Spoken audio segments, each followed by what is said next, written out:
سڵاوتان لێ بێم کاتتان باش لاڵقەیەکی دیکەی بەرنامەی هەفتانە لە کوردستان 24 لەگەڵتانین. بەرنامەیەم جارەشمان کۆمەڵێک برگە و بابەتی جیاواز و سرنجڕاکێش لە خۆ دەگرێت. تا کۆتایی لەگەڵمان بن.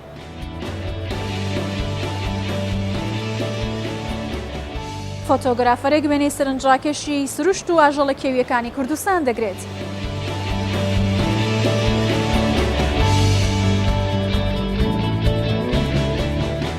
لە شارەدەی هەڵشۆ دروستکردنی قاتی شاڵ بۆتە بەشێک لە کولتوری ناوچەکە.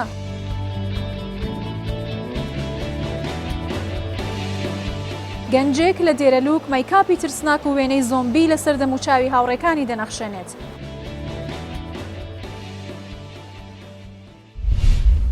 سەرباری ئەوەی کاوکارێکی باش پێشکەش دەکات بۆ خانمانەی کە فەرمانبەرن و ناپرژێنە سەر دروستکردنی خواردن لە ماڵەوە، خانمێک لە شاری هەولێر کەرەستەی یاپراخ و دۆڵما ئامادە دەکات و بەپێی ئارەزوی و کەسانەی خاتە بەردەستیان. جگە لەوەش توانیوێتی لە ڕێگەی کارەکەیەوە دەرفەتی کار بۆ خانمانە بڕەخسێنێت کە لە ماڵەوەن و ئەیانەوێت کە بژێوی ژیانی خۆیانی لەسەر دابین بکەن. هەندێکیشیان کەم کارە دەکەن دەرچووی کۆلێژن.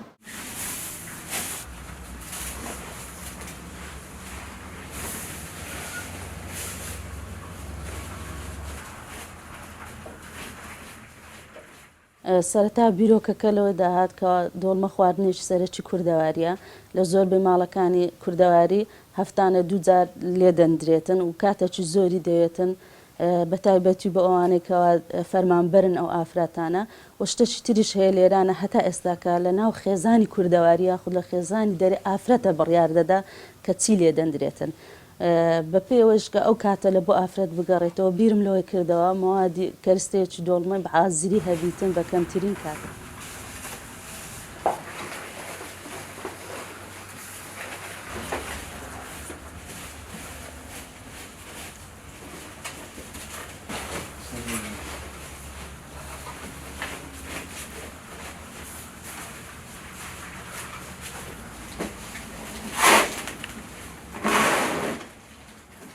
هەموو ماڵەکانی خێزانی کوردەواری بەلای کەم هەفتەی 2 ڕۆژ لێ دەندرێ و تیماشە یەک جاربی بەڵام 2 جار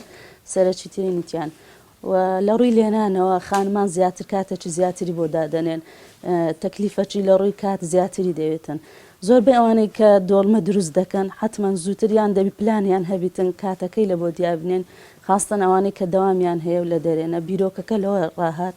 و ئێستا کەش بە خۆمان زانین عەسری سورعەتە دێتەوە خانمەکە لە دەوام فریان ناکەوی لە ڕێگەی مەوادەکەیمەوە کاتێکی زۆرمان لۆ گەڕانتەوە ئەوەی کە بە سەعاتێک پێشتر دەیکرد ئێستا بە 5 دقە بە 10 دقە خواردنەکەی ئامادە دەبیتن هەتا سفرەی دادەنێت دۆڵمەکەش دەخورێت.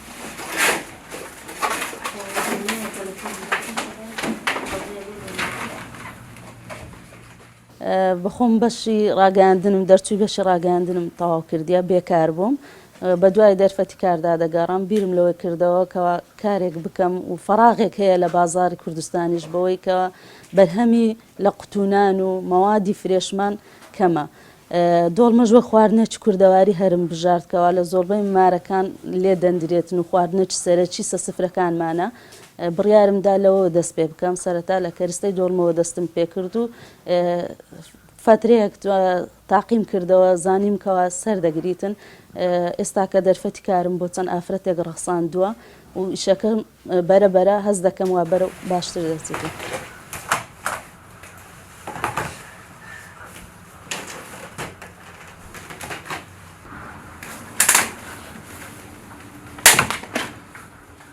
بۆ نمونە لە چێلگەکەی حەوشەکەی خۆم دەستم پێکرد بە چاندنی سورق و تەڕەتولە و کەرەوز و شبیت و ئەوانم بەکارهێنا دوای کە بەشی نەکرد ئەو جا گەڕام بە دوای چێلگەی ئای خاوێن لە مەوادەکانی مندا هەتا بەرهەمی ناوخۆ هەبیتن بەرهەمی دی بەکار ناینم و ئێستا کەش لە بەروەی زستانە سرق و کەرەوز و شبیتەکە لە بەرهەمی ناوخۆی یعنی چێلگەی ئای خاوێن بەکاردێنم بە سعرێکی گرانتریش لە بازار دەستم دەکەوێت. قیاسی حەجمی ئەوەی کە ئەمن دامنایە لە قاپەکەم بە 6 نەفەریە دەکرێت هەمومان ئەوها دەست پێ بکەن شتەکان بەقل بەپێی ژمارەی کەسەکانمان بەکاربێنین دەمەوێت لەو ڕێگەیە ئەو پەیامە بگێنم کە خواردن بە جێرەی ژمارەی کەسەکان بەکاربێت. ئەو ئیشەی من پێویستی بەوە نییە کەسەکە شەهادەی هەبیتن یاخود زمانێک بزانێ یاخود شارەزای لە بواری کۆمپیوتەر هەبیتن هەر کەسێک کە بتوانێت تعامل لەگە مەوادەکەی بکاتن و بە دەری بینی و کەرستەی دۆڵمەی بتانی دەرینی دەتانین دەرفەتی کاری بۆ بڕەخسێنێن کەواتە دەتوانین بڵێن ئەو ئافرەتانێکەوە شەهادەیان نییە دەتوانن سوودمەت بن لە پرۆژەکەیمە.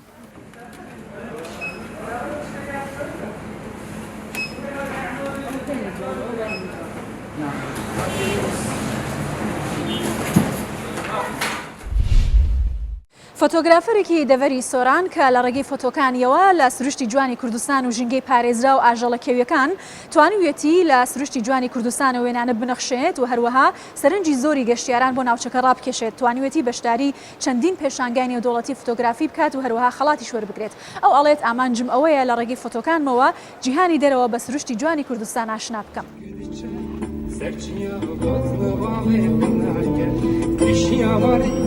خندەکە بەپیر دەری لێ بەکرد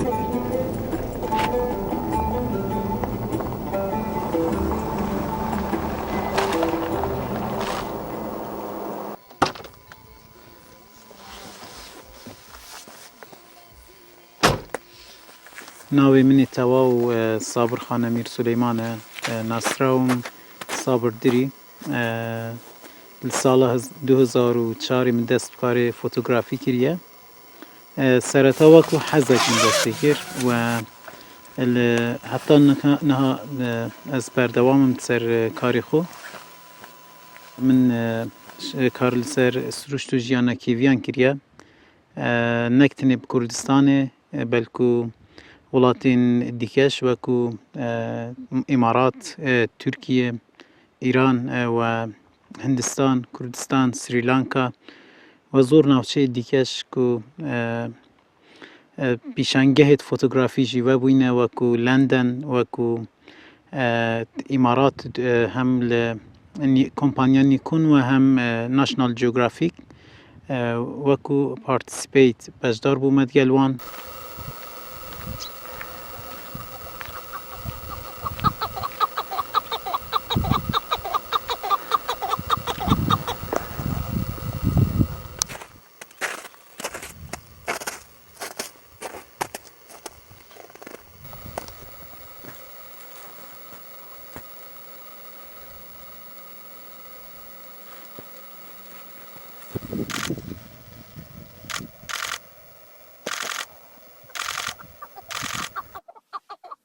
ساڵە 2004 هەتا 2013 ئەس من کار سەرتنی لەسەر کوردستانê و ئیرانê dikir ew bû sala 2013 workshopek li jilayê DCP we hate kirin li cengelê Jim Corbett National Parka Jim Corbett li Rajasthan li Hindistanê we ziyatîr li وەکو بیرا من تێت لە هەزاران فۆتۆ هاتنە گرتن ناو وان جەنگەلانە لایە 93 فۆتۆگرافەرین جیهانی وە ئەو بوو شەهادە A+ بوو جارە یەکێ ساڵە 2013 من دەستخوایینە پاشی لە ژلایە تێرێدیس هۆمێسا کەنەدی و ژلایە سێنچەری ئاسیا و DCP وە وەکو مامۆستا هاتمە دەست نیشانکردن پشتی خلاصبوونا ئەو ورکشۆپە چەند مانگە ku waneyên fotografî nek tenê li Kurdistanê belku li zor cihên din wekû Tirkiye wekû Sri Lanka wekû îmarat wekû Hindistan bideme we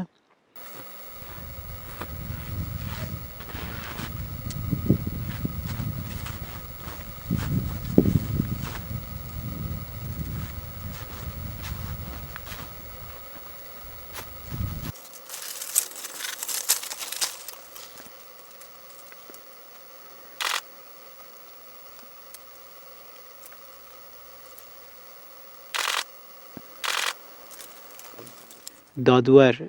هەڵسەنگاندنê çi bû National Geographic ya Paus-Trail ya Sênçerî Asya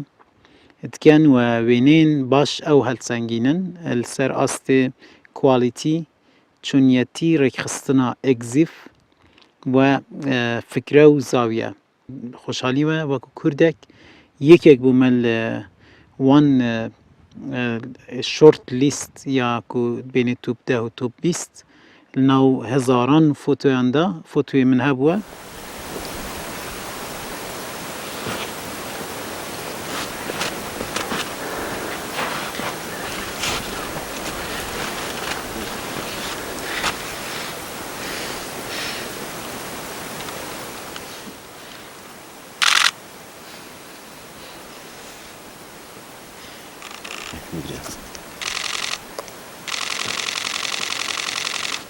کنتیستکا جیهانی بو آسیا قاره آسیا چی بو لسالا 2019 زیاتر ل 15000 فوتوگرافرین آسیا تیدا بجدار بون اوان 5000 فوتوگرافر هل سنگاندن جنا وان 5000 فوتوگرافران اوان 10 باشترین فوتوگرافرین کنتیست هل بجاردن ناوان 5000 دا بخوشحالی وکو کردک حتما خلات کرن یک ده باشترین او فوتوگرافرین آسیایی بوم کو بجدار بون لکنتست دا کو زیاتر ل 5000 فوتوگرافران بون پروژیت من هنه او سال از گل وکو خوشحالیه که لجلای اولیور کنسول فرانسا هاتما بانکیش کرن هاتما بانکیش کرن بو کو هندک پروژیت مشترک هبن وکو وکرنا پیشانگاه که پاریس تنیج بو سروشتو جیانا که بیان لکردستانه بەمبەستی ڕاکێشانی سەرنجی زۆری خەڵک بۆ نێو دوکانەکەی شیرینی فرۆشێک لە دەربەندی خان وێنەی زۆربەی سەردانیکەران و مشتریەکانی لە دوکانەکەیدا هەڵدەواسێت بە جۆرێک ئێستا دوکانەکەی بۆتە ئەلبۆمێکی دەوڵەمەند یادگاری بۆ شاری دەربەندی خان زۆربەی مشتریەکانیشی بۆ بینینەوەی وێنەکانیان سەردانی دوکانەکە دەکەنەوە.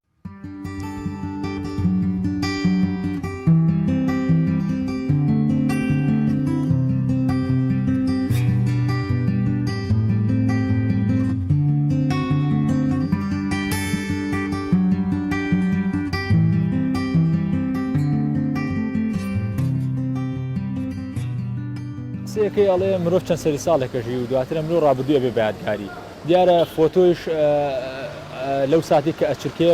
دوای زەمنێک ئەبێتە یادگاری بۆ کەسە دیارە کاک محەممەد و کاکشاد لەم دوکانەیانە بەڕاستی شتێکی جوان و کللتوریان تەقدیم کردووە یعنی شتێکە گرنگە بەلای منەوە باسی کەم ئەوەیە بەدەر لە ئەرکەکەی خۆی شتێک لەو دی ئەرکەکەی خۆی ئەوەیە کە سەلیقەیەک و جوانەیەکی هەیە بۆ فۆتۆ بۆ وێنەی کۆمەڵی گەنجی دەربەنی خان وێنەی کۆمەڵی کەسایەتی یعنی سێرەکەی ئەڕۆژتە ژوورۆ کۆمەڵی وێنەی جوانی لێیە کە لە ڕابردووە گیراوە ئێستا کۆمەڵە گەنجی لێیە کۆمەڵەیە کەسایەتی لێیە ئەمە خۆی یەکێک لە خاڵەکان کە نیشاندەرە بۆی بۆ نمونە بیرهێنانەوەی یان یادکردنەوەی هەندێک جا تۆ ڕۆیتە ئەو دوکانەدا ئەنیشی سیرەکەی چەند کەسێکی ئازیتەیە مدەیەکە تۆ نەتبینیەوە بەبینینی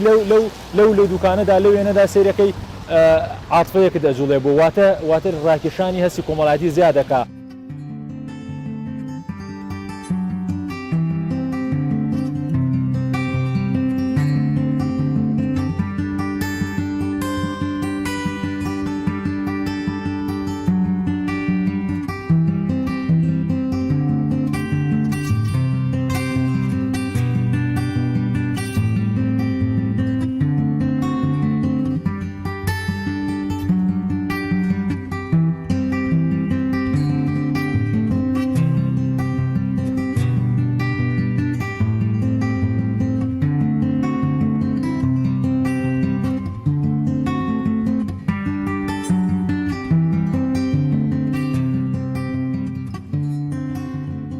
بەڕەحمەتی باوکم لەم دوکانە بۆ لە هەفتاکانەوە چایخانەی باوکم بووە تا نەوەتەکان دوای نەوەتەکان من و برایەکەم کردمانە بە سادەمەنی پەرەمان پێداوە بە دوکانەکەمان بۆ دیکۆری دوکانەکەشمان ماشێکی جوان بکەین پەرەماندا بەم ڕست وێنانە بەم وێنانە تشتێکی جوانمان کرد بۆ مەنزەری دوکانەکەمان سەقفەکانمان هەمووی والێک دیوارەکەمان پۆشی بە وێنانە سەقفەکەشمان هەر بە وێنە پۆشی تێکی برەمانە ماشێکی جیاوازتر بێ لە سادەمەنەکانی تر لەم شارە کردمان بەم وێنانە شێکی جوانە پیاوی بەتەمەنی تایە گەنجی تایە مردووی تایە زۆربەی چوە بۆ ئەوروپا گەنجی تایە زۆربیان لە ئەوروپان شتێکی جوانمان دروستکردووە بۆ دیکۆی خەڵکی زۆر دەستخۆشیمان لێگا.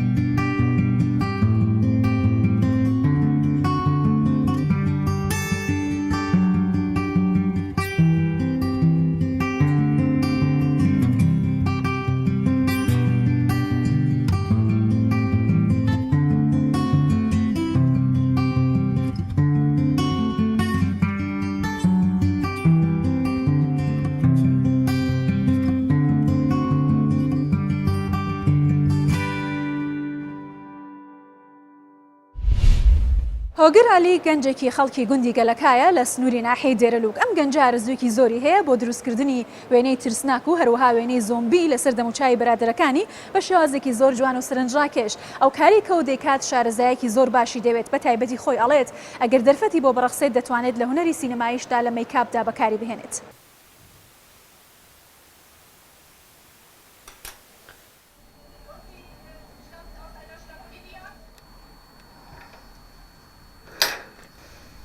هەرچی زۆرێکی نەخۆرە من حەزە هونەرێ هەبووە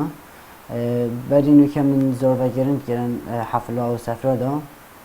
پاشان حەزە هونەرێ بوون پەیدا بوو کواز بوون پەیمەگا هونەرێ جوان هەروەسا پەیمەگا هونەرێ جوان ما دەرس هەبوو بنەوە مێکابە شولەمە مێکاب بوو ji bo durustkirina kesayetiyan paşan heza min bu karê mekabê gelek bû min gelek hez kir film meşûlê mekabê esalî bi harîkariya mamosta xwe mamosta peymanga hunerê ciwan ew bi harîkariya wê ew piştevanan bû û heras harîkariya min gelek dikir ku heta ez geşme vê wastayê û ez înşallah min ber ez karên master bikim.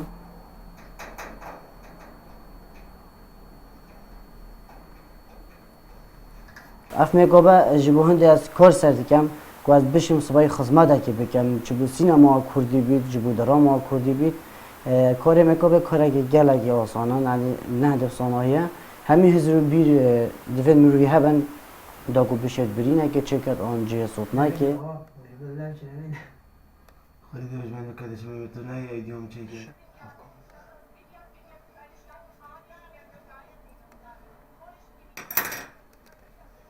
کرستین مکابه بخون لدسمنه کتینه لدهوتیه مینه ما از چرمی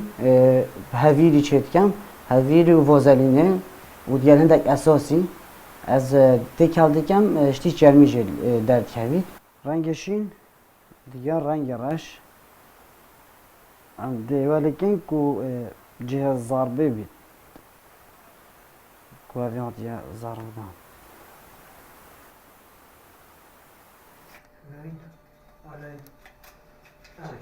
العادية وش تزودي وجب دافع بلوك تطف اللوي ولا تمام تمام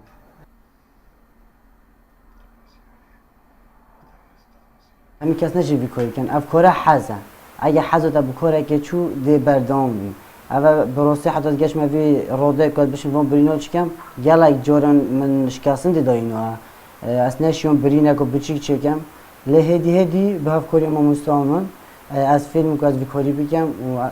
حتی اون کس شم گلک کارجی بگم کار ماستر جیشم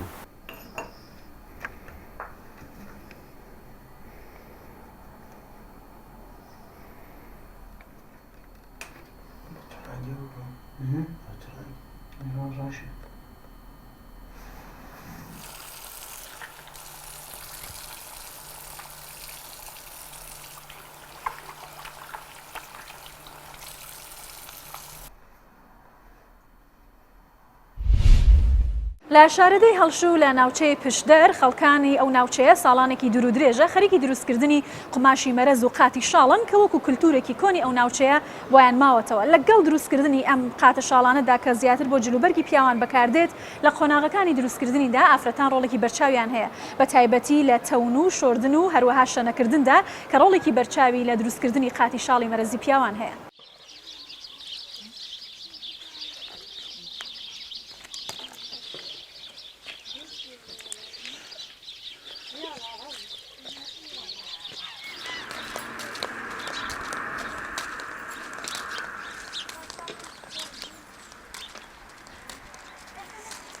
ئیشی نامڵین ئیشی نێوماڵی دەکەین پاشی ئیشی نێوماڵش ئەو مەرەزەی دەکڕین و دەیشۆین شکی دەکەنەوە دەشەی دەکەین ئەگە دەشەشن کرد دەیڕێستین پاشی ڕستنیش بەو دەرمانە سیرکەی ڕادێڵین گەڕان هێش دەیبینە وەستای بەچنینی دەدەین دەیتەنێ جا ئەگە تەنینیشن تەواو کرد دەیبینە کۆتی قالبی هەیە کۆتی دەکەن و دەیبێنێ بازاڕی دەیفرۆشین کابرا بخۆی دەیت ئەوەی دەکا دەی دەدوی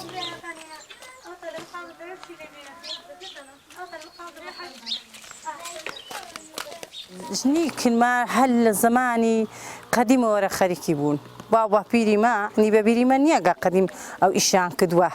ئەنی مەش کردو و بەجێمای وانە بوون بەجێماوە کردەوەی وان دەکەینەوە.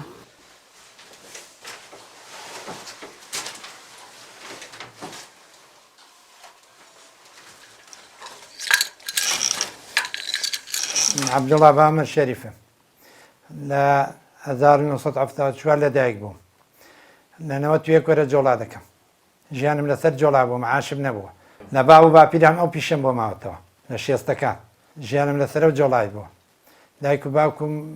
منداڵەکانم بەو جۆڵای بەخێو کردوون هەتاکو ئێستاش وردە بەردەوامی خەڵکی هێڵشۆ بەردەوامە لەسەر جۆڵاکردن ئەوەی معاشیشی نەبێت جۆڵا دەکا و ماڵی خۆی پێ ڕادەگری ئیشێکی خۆشیەوە لە دستانان دەکرێ هاوینانیش دەکرێویشە ژورێ ماڵی سەرما بێ گەرما بێ بۆت دەکرێت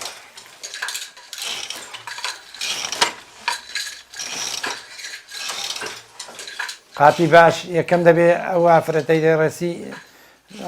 ڕاڵەکێ گشتی بڕێسی گشت ڕێسەرێ نابێ ببسێ مەرەزەکەشی مەرەزی خولاسە بێ جۆڵاکە جوانی بتەنی ئاوێ نەدا ئەوەندەی جوان بتەنی وە قوماشی ئەو قاتی دەرەجەیەک 5 بەرەقان دەکە مەرەزی زەردی دەرەجەیە قاتەیە 150,000 دەکە 120 دەکە بە 200 دەکە قاتیشن فرۆشتوە لە نەوەتەکان بە 5,000 عسل بە 8,000 ئەو کاتەی فرۆشاوە قەت لەوە شوێ لە نەعەیەڵ شو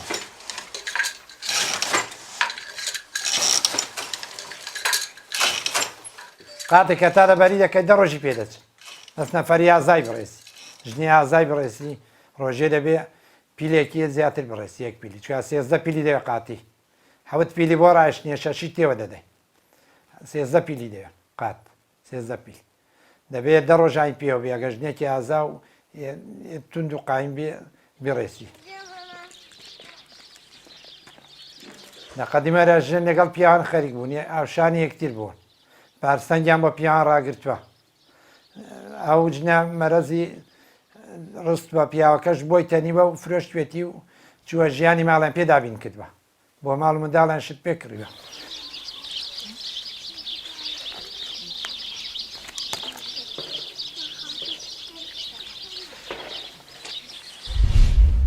لە ماوەی ڕابردوودا بینەر و بیسەری بەرنامەی هەفتانە بوون لە کوردستان 24ەوە تا پێگەیشتنەوەیەکی تر هەر شاد و بەختەوەر بن.